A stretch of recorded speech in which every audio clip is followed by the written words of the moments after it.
ছোটবেলা থেকেই দেখে আসছি আমাদের বাসায় ইফতারের একটা কনস্ট্যান্ট আইটেম হলো এই চিড়া। মানে ইফতারিতে কিছু থাকুক আর না থাকুক, এই চিড়া কিন্তু ম্যান্ডেটরি। এই চিড়া থাকতেই হবে। আমের সিজনে আম চিড়া, অথবা কলা চিড়া, অথবা কোনো সময় দই চিড়া অথবা দুধ চিড়া। এর সবগুলো আইটেমই আমাদের অনেক বেশি পছন্দের। যাই হোক, আজকে আপনাদের সাথে শেয়ার করব দই চিড়ার রেসিপি। আমি আবার দই চিড়ার সাথে বিভিন্ন ধরনের ফ্রুটস অ্যাড করি।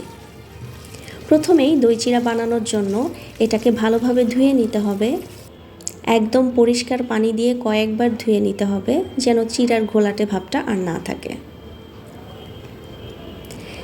চিড়া ধুয়ে আমি চিড়ার পানি ঝরানোর জন্য রেখে দিয়েছিলাম 20 মিনিটের মতো।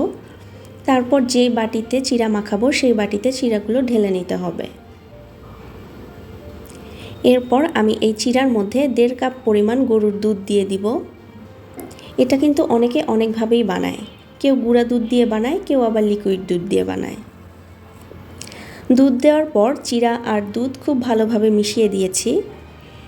এই চিড়াগুলো কিন্তু এখন অল্প মনে হচ্ছে, কিন্তু এটা 30 মিনিট পর ফুলে ডাবল হয়ে যাবে। আর এই খাবারের গুণাগুণ আরও বাড়ানোর জন্য এর মধ্যে দিয়ে দিচ্ছি 1 টেবিল চামচ পরিমাণ চিয়া সিড। আপনারা সবাই জানেন চিয়া সিড সারা বিশ্বের ভালো খাবারগুলোর মধ্যে পঞ্চম। এখন এই সব ইনগ্রিডিয়েন্টসকে আমি খুব ভালোভাবে মেখে এটাকে 30 মিনিটের জন্য রেস্টে রেখে দিব। কেউ কেউ আবার সারা রাত এটাকে ফ্রিজে রেখে দেয়, বাট আমার ঠান্ডার সমস্যার জন্য আমি ফ্রিজে রাখছি না, এটা আমি নর্মালি রেখে দিব। 30 মিনিট পর দেখেন চিড়াগুলো কিন্তু ফুলে ডাবল হয়ে গেছে।